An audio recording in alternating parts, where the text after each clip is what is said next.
అందరికీ హాయ్ అండి. జస్ట్ ఇప్పుడే అలా కంగువా సినిమా చూడడానికి వెళ్ళాను, అయిపోయింది వచ్చేసాను.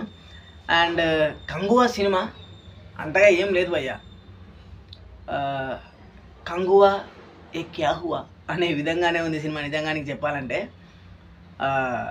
సినిమాలో 1000 సంవత్సరాల క్రితం ఒక తల్లికి ఇచ్చిన మాట కోసం కంగువా ఎలా కట్టుబడి ఉన్నాడు. అండ్ ఇంకో విషయం, ఆ 1000 సంవత్సరాల నుంచి ఇప్పుడున్న ప్రజెంట్ జరుగుతున్న 2024లో జరుగుతున్న సిచ్యువేషన్ వరకు ఎలా లింకప్ అయి ఉన్నాయి అనే దాని గురించి కథ సాగుతూ ఉంటుంది. ఈ కథ 2 కాల పరిణామాలలో జరుగుతూ ఉంటుంది. 1000 సంవత్సరాల క్రితం ఒకటి, ఇప్పుడు 2024లో జరుగుతున్న కథ ఒకటి.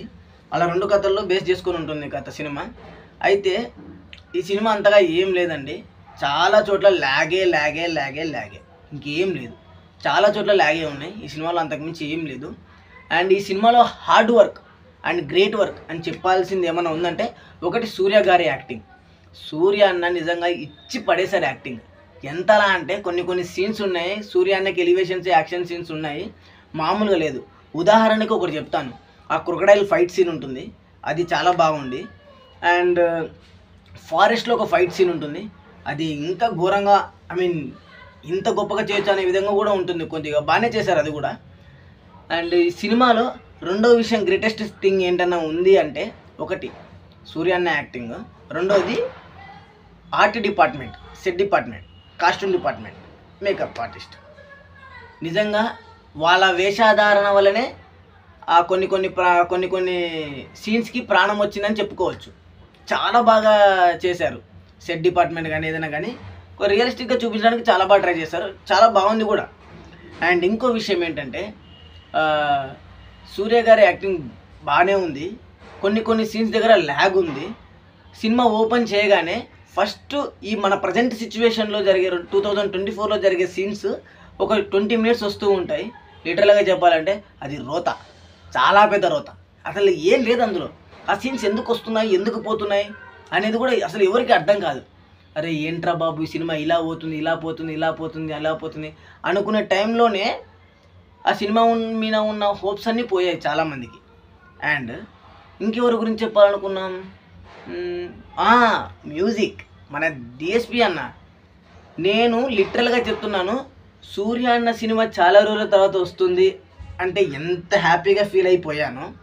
డిఎస్పి అన్న కూడా మ్యూజిక్ వస్తుంది కదరా, పోవాలి చూద్దామని చెప్పేసి అదే క్యూరియాసిటీతో వెళ్ళానండి. లిటరల్గా చెప్తున్నా, డిఎస్పి అన్న నాకు ఎక్కడా కనిపించలేదు. డిఎస్పి అన్న అసలు ఈ సినిమాకి డిఎస్పి అన్ననేనా మ్యూజిక్ కొట్టింది అనే విధంగా ఉంది. ఎక్కడ ఆయన కనిపించలేదు. ఒక దగ్గర కనిపించాడండి. ఆయుధాల పూజ అప్పుడు ఒక సాంగ్ ఉంటుంది. ఆ సాంగ్లో ఒక లిరిక్ ఉంటుంది. ఆ లిరిక్ చాలా బాగుంటుంది. ఆ లిరిక్ ఏంటంటే ఎగసిపడే అగ్నికణం అని చెప్పేసి ఒక లిరిక్ ఉంటుంది. ఆ లిరిక్లో ఒక లేడీ పాడుతుంటే ఆ లావాని చూస్తూ ఒక ఓల్డ్ లేడీ పాడుతూ ఉంటుంది. ఆ సీన్ పాడుతున్నంతసేపు ఎండింగ్ వరకు గూస్ బంప్స్ వస్తున్నాయి. అయితే రియల్ చాలా బాగుంది ఆ లిరిక్. ఆ లిరిక్ వలన ఈయన కొట్టిన బీజిఎం వలన నాకైతే తెలియదు, కానీ నాకైతే గూస్ బంప్స్ వచ్చాయి. అండ్ ఇంకోటి, బాబీ డియోల్ గారి యాక్టింగ్. నిజంగా లిటరల్గా చెప్పాలంటే బాబీ డియోల్ గారు చాలా బాగా యాక్ట్ చేశారు. యానిమల్లో చేసిన దానికంటే ఇది చాలా గొప్ప విషయం. చాలా బాగా యాక్ట్ చేశారు కూడా. మొత్తానికి ఈ సినిమా అంతగా ఏం లేదు, చాలా ల్యాక్స్ ఉన్నాయి. అండ్ ఆ కాలంలో బాబీ డియోల్ గారిని చంపేసిన తర్వాత కంగువా బతికే ఉంటాడు, అబ్బాయి చనిపోయి ఉంటాడు. ఈ కాలంలో అబ్బాయి బతుకుంటాడు, సూర్య బతుకుంటాడు. అయితే ఆ కాలంలో ఎలా బతికిన కంగువా ఎలా చనిపోయాడు డైరెక్టర్ గారు ఇస్తారనుకుంటా మనకి. అప్పుడు చూద్దాం ఏముంటుందో, ఏం కథనో అని చెప్పేసి. అండ్ ఇంకో విషయం, డైరెక్టర్ గారు ఇందులో చాలా లూప్ హోల్స్ వదిలేరు.